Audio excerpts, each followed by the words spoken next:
పాటైపోయింది.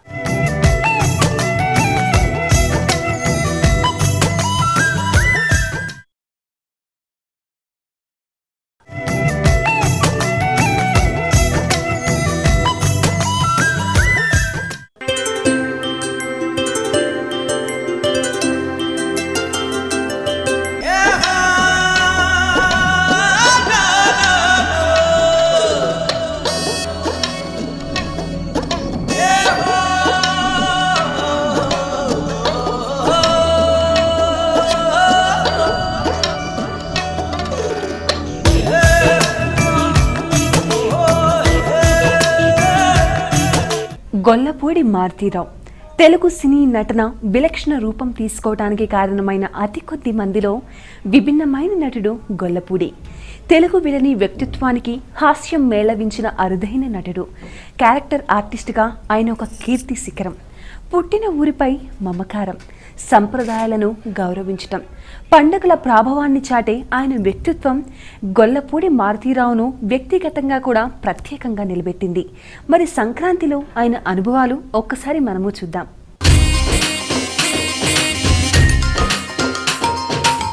సంక్రాంతి పండగ ప్రధానంగా గ్రామాలకి, వ్యవసాయానికి, ఉత్పత్తికి సంబంధించిన పండగ.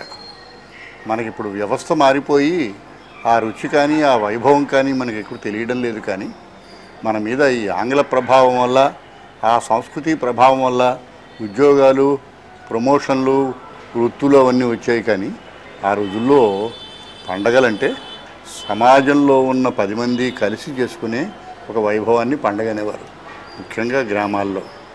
ఆంధ్రదేశము ఈ దేశానికే గోల్డెన్ బౌల్ అనేవారు.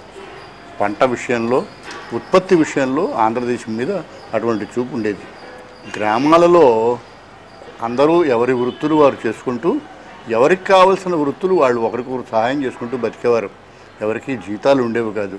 సంవత్సరం జరిగిన తర్వాత ఆ పండగ ఇంటికి వస్తే ఆ పండగకి ఇంటికి తెచ్చుకున్న ధాన్యంలోనే సంవత్సరం అంతా తనకి పనిచేసినందుకు చాకలికింతని, ఇంకోళ్ళకింతని అందరూ పంచుకునేవారు. అంటే సంవత్సరం అంతా కష్టపడిన పంట ఈ పండగ సమయంలో ఇల్లు చేరితే అందరికీ కావాల్సిన ఆహారము, అందరికీ కావాల్సిన వైభవం ఇల్లు చేరినట్టు. అంటే ఆ విలేజ్లో ఉన్న అందరూ కలిసి చేసుకున్న సమష్టి పండుగ. అది దీని వైభవానికి గుర్తు.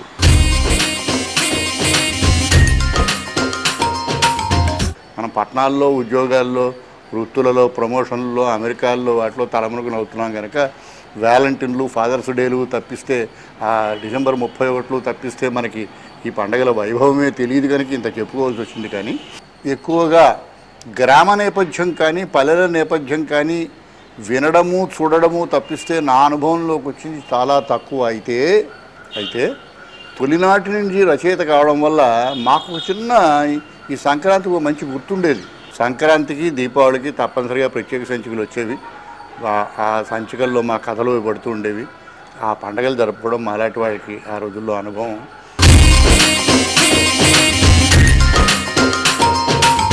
నేను ఎక్కువ ఈ నగరం విశాఖపట్నంలోనే ఉన్నవాడిని. భోగి పండుగ అనగానే చక్కగా పొద్దుటే లేచి అందరూ భోగి మంటలు వేస్తూ ఉండేవారు. ఆ భోగి మంటల కోసం ఆ పిల్లలందరూ ఈ కట్టెలు గిట్టెలు అన్నీ పోగు చేస్తూ ఉండేవారు. పోగు చేసినందుకు కూడా సరదాగా వాళ్ళకి ఇవ్వవలసినవన్నీ ఇస్తూ ఉండేవారు. పొద్దుటే లేవగానే చాలా ఈ ఫాగ్ అంతా ఎక్కువ ఉండేది. అందరి పిల్లలు ఆ భోగి మంటల చుట్టూ చేరుతూ ఉండేవారు. ఈ రోజుల్లో పట్టణాల్లో బహుశా అలాంటి మంటలు వేయడానికి ఇవాళ దీపావళి టపాకాయలు కాల్చడమే శబ్ద కాలుష్యం అని, ఇంకేదో కాలుష్యం అని మనం అనుకుంటున్నాం. కానీ ఆ రోజుల్లో సజావైన పండగలో మూల కారణమైన ఆనందాన్ని ఆస్వాదించే ఆ మాత్రపు వైభవం కూడా మా చిన్ననాటి ఉండేదని విశాఖపట్నంలో పెరిగిన వాడిగా కూడా నాకు కూడా ఆ గుర్తులు బాగా ఉన్నాయి.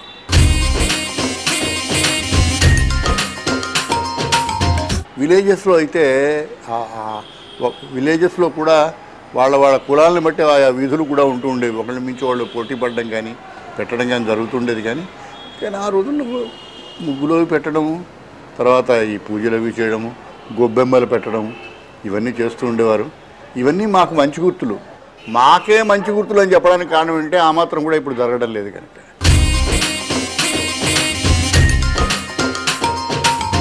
ఇప్పుడు ఏమైతే స్వగృహాలో ఏవో పిండి వంటలు కూడా ఎక్కడికి పడితే అక్కడ వెళ్ళి కొనుక్కునే వ్యవహారాలు కూడా వచ్చేది.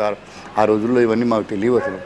చక్కగా ఇంట్లో పిండి వంటలు అవి అనుకున్న ప్రకారం పెద్దవాళ్ళు ఎవరో చేస్తూ ఉండేవారు, వాటిని తీసుకునే